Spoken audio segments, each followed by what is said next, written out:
Welcome to Beacon Bits. I'm your co-host, Serge, and every episode I will be joined by my co-host, Yves. We delve into the world of work from the employer and employee viewpoint. Kick back, relax, and let's talk work. Beacon Bits starts right now.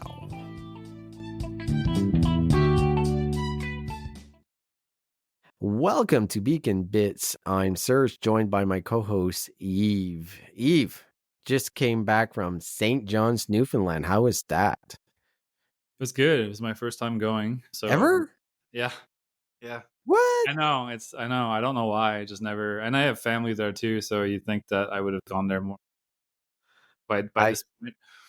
I'm shocked. And you know what's funny though? The first time that I went to Newfoundland was not when I lived in the Maritimes. It's when I moved away and I came back to visit. I'm like, while I'm down here, I should go to Newfoundland. And I loved it. Like, I thought it was great. St. John's, Newfoundland is like Canada's hidden treasure. It's such a fun city. Yeah, I really enjoyed it. I felt really welcoming. I also have a lot of family from Cape Breton, and it definitely has similarities in terms of the warmth and welcome of everyone and just the excitement to have us being there. So it was good. It was fun. I presented at the business boot camp. Did a couple of sessions on AI in the workplace, which was topics that you and I covered a little bit, to say the least. But it was good. Definitely not going to wait another 45 years to go back. I might actually be back later this year even. So we'll see. Yeah. Did you kiss the cod? Don't put me on the spot. You did. No, you didn't kiss the cod. I didn't only because we didn't realize that you had to actually schedule it. You actually book it. There's only certain bars that do it. And the bar we went to, I won't name them, but went to the bar for trivia night and we're like, hey, can we get screeched in? And they're like, basically go to another effing bar if that's what you want to do. So really? Wow. Everybody was like, oh, okay. Yeah. It was like basically treated us like tourist trap, but it was good. But you went to a sunnier part of the world, at least at this time of the year. Palo Alto, California. How was that? That was amazing. It's my first time in Silicon Valley, and I was crazy, right? And I was like a kid in a candy shop. We went to LinkedIn's headquarters, and I think that is going to go well in the topic that we're going to cover today because their office was so impressive. I've never seen anything like it. And obviously, I think it's the norm there, but if I was a young person working at LinkedIn, I would literally never leave. I would try to sleep there because there's any type of cuisine that you want to eat, the best like lounging areas, tennis courts, pickleball courts, bars everywhere. Gym was amazing. They treat those employees really well. I get why they do it. Like they want people to stay there as much as possible. And you could sense that, right? Because you saw people like we left at 8 one night and it was still like packed with people working. So had a great vibe, but I feel bad for some of these folks because if they ever go work in the real world, man, they're going to be sadly disappointed. Well, I mean, most of them aren't. Like, if you're at LinkedIn, you're either going to another one of the big, unless you choose to for whatever personal reasons, but that's the norm for them. But like LinkedIn is one of those companies too that you never really hear of any drama. They're not in the news for some of the Silicon Valley excessiveness that we've heard over the years. It's not just a front, it's part of the culture. You got a vibe of the Microsoft culture in some ways as well. Like it was that mix, but you definitely got where Microsoft owed it. Even in the speakers that we heard that worked there, their message is toned differently than what I've heard in the past. And you're seeing that influence. But it was fascinating to be there. It's fascinating to see what's coming up in their world in the next couple of years. They're obviously doubling down on two things: skills, which we've talked about, and AI. And they have a huge advantage when it comes to AI. Like having Daddy Microsoft there is definitely a huge advantage that they have. So we'll see, but it was lots of fun. I saw the Apple headquarters from close, but also we went to this winery on top of Cupertino, and it was pretty cool. I wish I could have gone in, but they just don't only get in with a helicopter. Is that the case? Yeah. No, I saw the gate, so I'm pretty sure you can get in with a car, but hey, who knows? But I did feel old when I was in Silicon Valley because everyone was extremely young. which it goes well with the topic that we want to talk about today, because we want to talk about the challenges that youth are having in finding jobs. Mm, I just want to break it down quickly. The latest report from StatsCan Canada. So it was released a couple of weeks ago, but basically what it's showing that youth are employed at the lowest level since February 2012, bar the pandemic. So sure. 2020 to 2022 is the exception here. But there's been almost no employment growth among youths between the age of 15 and 24 since December 2022. I'm not surprised by this because I'm hearing this everywhere in every conversation that I'm having with young people. There's been, I would say, in the last 10 to 20 years, a different in expectations from both sides. Employers are expecting a lot more, and we're seeing this with job ads. We're seeing job ads entry level, like the title has entry level in it, and it's asking for 4 to 5 years experience. To me, entry level is entry level. Yeah. And then you look at the description, like I saw a marketing job ad that was basically this would be a CMO at a lot of companies. So the expectations of the employers are really high. And on the flip side, the future employees are coming in and they have high expectations because they've just spent a lot of money on a university degree and they're expecting a return. So they're asking for way more than what the market is actually able to sustain or is willing to pay. I think we've led a lot of our younger generation astray, and this is where I'm going to sound really old. Me and you were probably the last generation, like, go to school, trades or university are good, community college is good. Yeah. But the generation after us is like, you have to go to university. And we've screwed ourselves by doing that because we're seeing a huge gap in skill trades, like we've talked about before. Yeah. And then what's happened too is the skill sets that are needed in the workplace, I feel, are completely different. Like one of the things that I learned at LinkedIn is their internal data shows that 68% of the skills that are in the workforce right now are going to change within 6 years. Is our education system set up to be able to do that? I think there's a disconnect between both expectations, but also I think we have just led too many people into wrong trades and the wrong skill sets. I don't know what you're seeing at Career Beacon, if that's the vibe you're getting, but that's what I'm seeing. There's that mismatch. Yeah, we're definitely seeing like consistent mismatch, similar to what you just described. We deal with a lot of small businesses too, so a lot of them don't have a ton of resources, so they don't necessarily have the sophistication as well to really set up like proper onboarding, Fair. training. And so a lot of times it's someone joins your team and it's like figure it out. That's the job because they don't know. They're hiring for roles that they may not have someone who can actually pass on those skills. Because usually if you're hiring your first marketing person, your first HR person in an organization, there's nobody else that's really there to Yeah. through the ropes. So I think there's some element of that. But you mentioned like just the expectations of coming out of school with big debts. I don't know if it's just the debts that are creating an expectation that either the salary should be at a certain Yeah. threshold, or instead of like an entry level role that they should be starting at a mid-level management position or at a mid-level role. And so I think there's a little bit of mismatch there. Like I see it anecdotally from conversations I've had with sometimes friends, sometimes family, sometimes customers. And definitely the two sides aren't talking very much. There's not a willingness to come together and figure it Yeah. out. I'll share one story that I thought was interesting. This is obviously not going to impact all industries, but I've also heard that there's less of an affinity to hire young talent, and even in tech, Yeah. because a lot of these companies want people to go back to the office. They want people to be going back to a 9 to 5, 5 days, or with some flexibility there, but they still want the majority of their time back at the office. And they don't necessarily want to meet the expectations or the demands in some ways of some of the newer generations that are entering the workforce. They just don't want to bother with it. So they don't want to hire, they're almost discriminating on both ends of the age spectrum, Mm. where you and I are way too old for tech companies, but they also don't want to hire as young as they used to in some cases.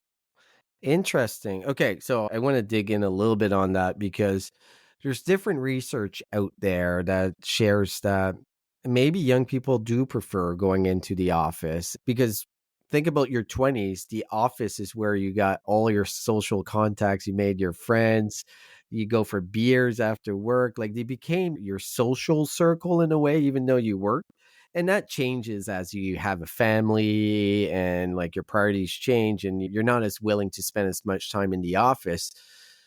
It's funny because I was recently reading an article on this talking about the return to office in young people, and they highlighted the videos on TikTok of a lot of Gen Z folks that are coming in the workplace and they're kind of entitled to we can work from the pool if we want Yeah, I saw to, those. we can do all of this, and then CEOs are looking at this like screw that, like what the hell, like you're not working, you can't be working from the side of the pool in the same way as someone sitting at their desk with all their equipment and everything. So I think there's a little bit of that, but what I want to dig in here is, do you think young people have expectations because they're seeing the creator economy, which is people Mm. creating like podcasts, TikTok videos, YouTube, and they're seeing how much money those people make and be like, oh, I'm going to do that. I'm going to focus and make my money and have flexibility. Like I'm never going to work a real job. And I think that's a little bit of just you not knowing better, right? Like a little bit of, hey, like I'm going to be a social media star. Do you think the expectations from that creator economy is creating a little bit of this disconnect? Well, it's funny you mention it. I hope I'll still get invited to family dinners, but I have two members of my family that's what their goal is. Yeah. Like that's is to be YouTubers or content creators. So I don't know. I think we'd have to survey maybe a few more than just two people or to see if that's actually influencing their decision making. But I think it's a little bit more than that too. Well, I Yeah, think it's a small part, right? Like I'm not saying that's the cause, everyone but everyone wants to be a YouTube yeah. creator. No, I don't think so either. But I think you mentioned like everyone wanting to go back to university. I remember when I had to make that decision. I was, oddly enough, I still remember that, even though it was so long ago. But I remember most friends just wanted to go to the same university. It wasn't because they wanted to pick a certain discipline or certain career path. They just wanted to keep partying and hanging out with their friends. And so they just make their decisions based on that. I think there's a little bit of that that still happens today. It's just way more expensive than it used to be when you and I went to Yeah. school. One theory that I also have about the resurgence of youth wanting to go back to university or to go to university in the first place is that feeling a part of something like the brand, the logo. Oh, I'm from Dal or I'm from like Stanford or MIT. Or there's just like that feeling a part of that as well. Like, okay, that's great. But then what's your actual path once those 4 years or 6 years are done? And then what do you do? Do you have an opportunity like waiting for you on the other side of that?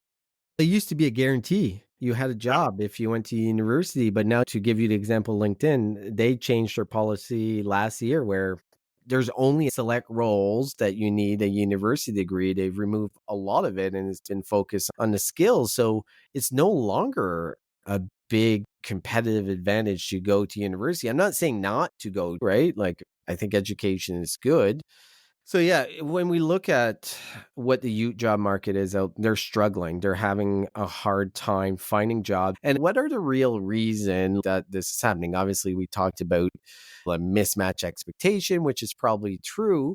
And if you look at some of the data that StatsCan shared, so new graduates compete with experienced candidates due to the tech sector layoff. Obviously, that's maybe not as relevant in Atlantic Canada, but it still is. Yeah. There's a fair amount of people in the tech sector everywhere that's been laid off. And if you're coming into tech, you're competing against that. To your point, what you mentioned, there is an expectation of coming in and they're maybe expecting to be at a higher level and not do the grunt work that we all did. And we're going to sound old, but I think that's the reality. You have to do the things that maybe you don't like doing, but it's part of the learning experience of, hey, I've done email campaigns from scratch and I understand it. And that helps you as you grow your career. But the other thing is, we have a lot of students. We have a lot of students that are graduating in courses that maybe there's not as much value as competitive, and that might change Mm. completely. But aside from that, I think it's just where we are in the economy at the moment. I think it's just a rough overall job market, even though it took years for the market really to catch up to that. Because if you looked at all the job numbers the last 2 years, it's like, what do you mean you can't find a job? Yeah. There's plenty of jobs out there, which was really not the case. I don't know if you feel the same, but I think there's a lot more unemployed people than what the numbers are showing, but I Yeah, don't know. I hate those numbers. Yeah. I just think they're just masking what's really happening because people just read the headlines. So I don't think they really dig into the fact that 80 something percent of all jobs created in Canada in the last year or so has been from the public sector. And there are jobs being created, but the majority of these jobs are part time. But I think what is in that should be alarming in those reports is the youth unemployment, because that's the Yep. next generations entering the workforce. We keep complaining that there's no one ready to take over the boomers and the people that are going to retire and these generations that are about to exit the workforce. But yet we're not investing in youth to give them opportunities to essentially take over some of those roles. We know it's an issue, but I don't know that we're doing really anything about it. And yes, there are government programs that try to Yeah. stimulate youth employment. But if those jobs are going to be mostly summer jobs of, hey, run the paper shredder at this office or do some photocopy, like if they're not actually going to start learning meaningful skills that allow them to create an opportunity for them, then that's also not solving the problem.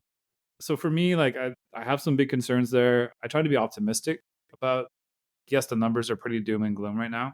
especially in Canada. But if you're a young person that's applying for a job, find a way to stand out.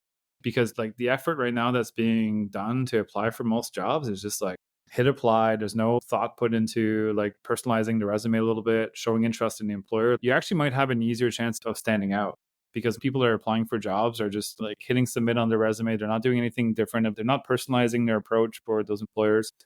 If you can show that you think a little bit differently than the average person, that does help get your foot in the door. I think you're completely right. We have simplified the application process so much compared to what it was applying for a job not that long ago. Like we're talking like maybe 2013, 2014, since like quick apply. And now you've got AI tools that you can apply to many jobs, as we've talked before. I recommend for a lot of young people, I know this might be a lot of work, but as they get any type of experience, start creating a portfolio of the work that they've accomplished. And that could be building a PowerPoint presentation for all I care. And kids don't use PowerPoint, shows you how old I am, but well, something that makes you stand out, something Yeah. that really is different than out there than just applying to 2,000 jobs. But in saying all of that, Yves, like you hire young people all the time. What's your advice to young people who are like, I can't find a job? Like, someone is graduating out of high school and be like, I don't know what I want to do with my life. What's hot? Like, what is going to have plenty of jobs? What do you recommend? What do you tell them? I would say if you're debating what career trajectory you're thinking of going, you have to find that balance between finding something that you're going to be passionate about and care about. And I know that might not sound feasible all the time, and it's not. But if you can find that combination of doing something that you actually really love doing, but also educate yourself to make sure that there's opportunities in those career paths, because just doing something you're passionate is great, but you might realize that someday if you can't eat, working on something that you're really passionate about may not be as exciting. So I think like finding that balance, like anything else, educate yourself. What are the average salaries that are going to be in these types of roles? Who are the employers? Do I plan on staying home? Do I plan on moving away? Is this a job that can accommodate the lifestyle that I want? Answer those questions before just saying, I'm going to go to this university because my friends are going there. Some people still turn out to be really successful, even if that's the approach. But Can I add to that? Because I think you're 100% right. And I think this is advice that has been given to the youth generations for a long time. And I think it's inaccurate. You have to be passionate about what you're going to do. And I'm like, okay, it's not wrong, but also is everyone going to be able to be successful in something that they really like? You have to flip it on its head and be like, what can I really excel at and master? And in that mastery of whatever it is, you are going to become extremely passionate. And if you master it, you're going to get the recognition. So I think it's like finding what you're good at and yeah, putting the hours in and mastering it is going to bring that passion instead of being like, I'm passionate about pickleball. Well, it doesn't mean I'm going to become a pickleball champion, right? But maybe I'm really good at copywriting and I become so good and master it that naturally I become passionate about it. So I guess the advice very is good like, point. screw people saying follow your passion. Find out what you're good at and follow that. Advice for the day. Yeah, I'll take that. I'll concede on that. I think figure out what you're good at, but then get really passionate about it. Yes. What are you good at? I still haven't figured that out after knowing you for 5 years. Product. I'm really good at product. Yeah, Product you're design. passionate about it, right? I love about everything about creating an experience that people feel engaged, and I love building things. I love Yeah. solving pain points, like pain points that people don't even know exist. One of my favorite moments is still the first time that we had a customer pay us Yeah. for something we built from nothing, right? That we created enough value into something that this large company who made millions of dollars every year felt that it was worthwhile enough for them to pay for it. I'll never be able to replicate that moment unless I start something new someday, but I won't be able to replicate that in my opinion. But the only thing I would add to it too is be prepared to be multidisciplined, I would say, in a lot Yeah. of roles today, right? The whole one track career trajectory is really hard these days. Expectations are that you have a lot of transferable skills. You're able to maneuver and move around. And I'm not surprised that LinkedIn is really pushing the skills aspect of hiring, because I think everyone's going to go like, okay, this person have the skills to do this role, but then if we want them to go in this direction or this direction, what are the transferable skills that they have? Oh, I agree with that. And when we look at skills, and skills are moving so quickly, but also there's so many resources to be able to get those skills online that never was the case before. You can learn anything. Say you want to figure out UX design. Mhm. Google actually has a course that's accredited that you can learn it in 6 to 9 months. Obviously, you're going to need more practice, but you can acquire skills really quickly than in the past, and they're transferable. And I agree with you. I think the future is you're not going to see someone in one specific role. I think they're going to move around. It's going to be way more focused on the skill set that they build up.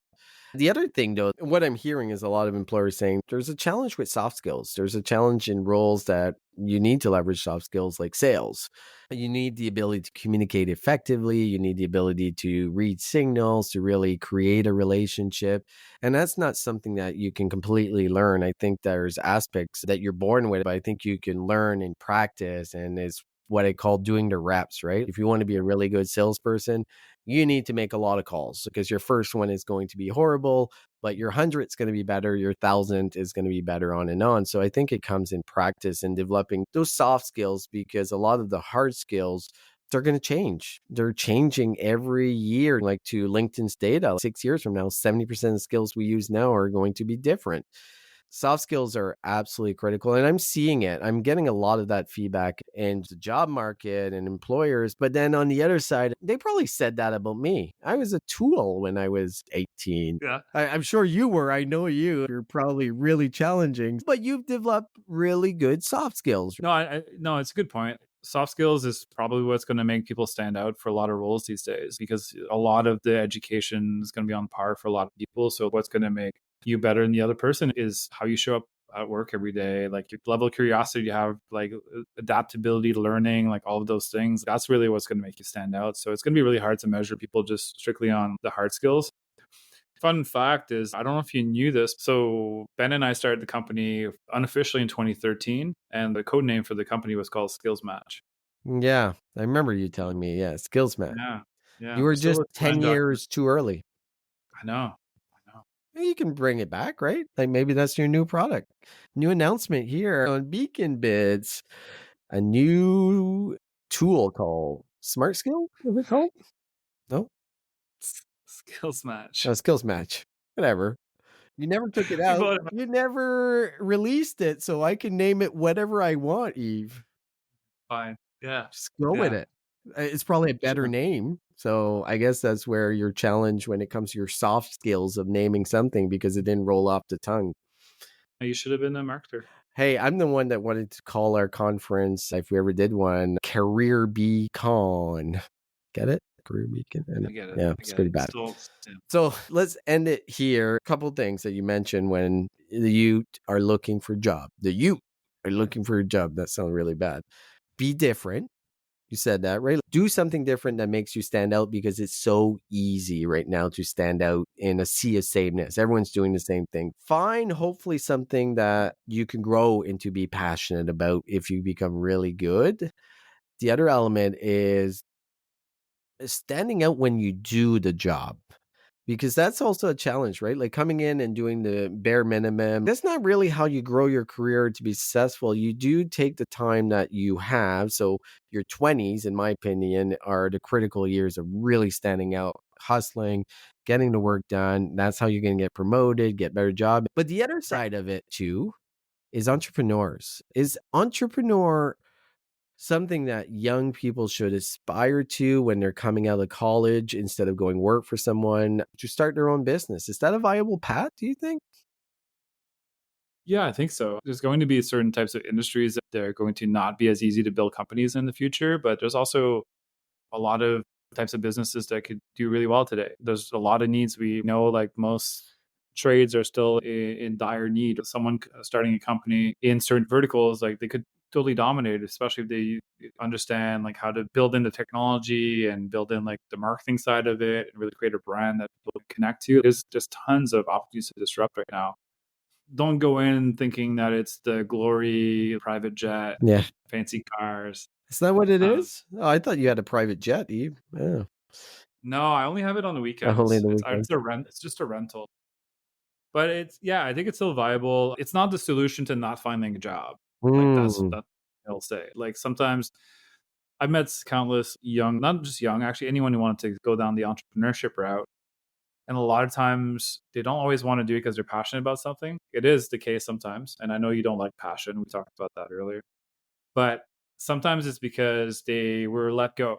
Yeah. And so they feel that because they know a lot about the business that they're at, they can build a competitor business and go head to head with their former employers. That's happened. But sometimes it's just like I can't find a job, or I don't like my boss, or I see how much money they make, and I could make more money if I just did it myself. Like those aren't good reasons to go into entrepreneurship. But if you have skills, especially if you have a lot of soft skills, Yeah. I had to go back and do some upgrading after I finished high school I because did some of my too. did you Yeah. I, English? French, actually. Me too. And I French. grew up French. That was my first language, and I had to go back Yeah. to graduate.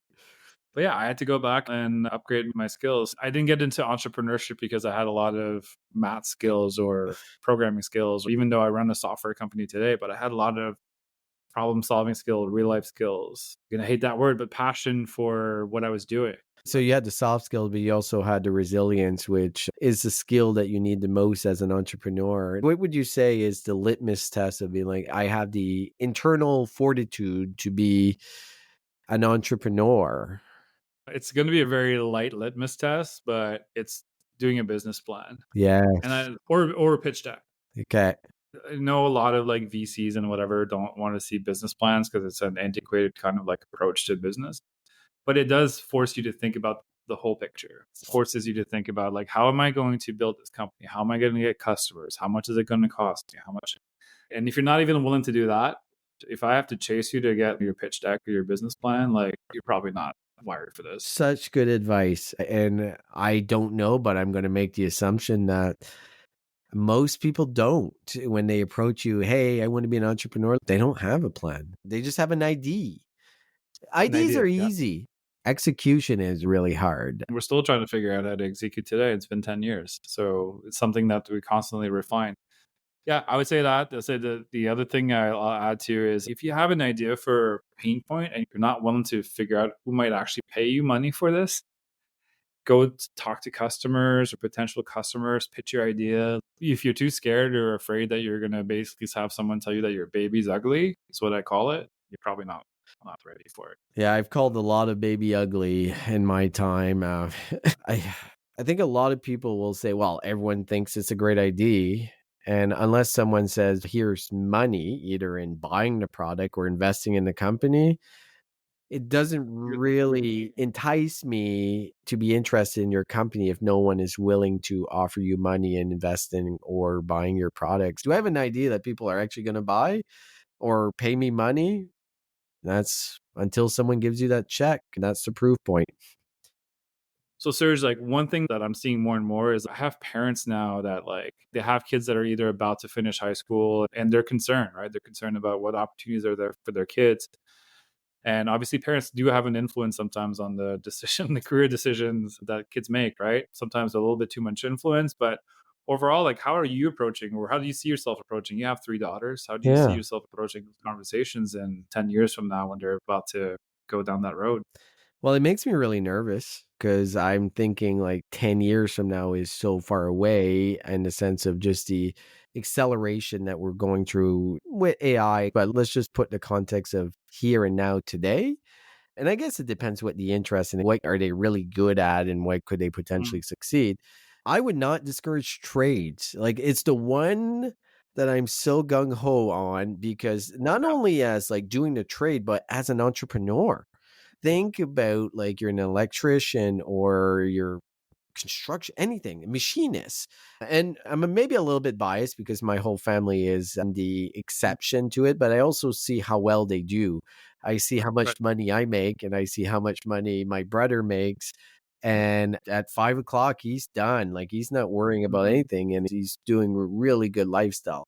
I would re encourage trades in some ways, yeah, but in the path of being an entrepreneur in it. But that might not be for everyone. If I'm looking yeah, at hard skills of, okay, what is it going to look like in years from now? Well, you're never going to go wrong with AI. And I know that's such a big category, but there's such demand for that skill set and it's going to be more and more. So having that expertise in AI, but also in data analytics, and there might be factors of AI replacing elements of data analysts, but those are really key roles. Other roles that in the past, I was like, oh, that's stupid. Going to college in arts.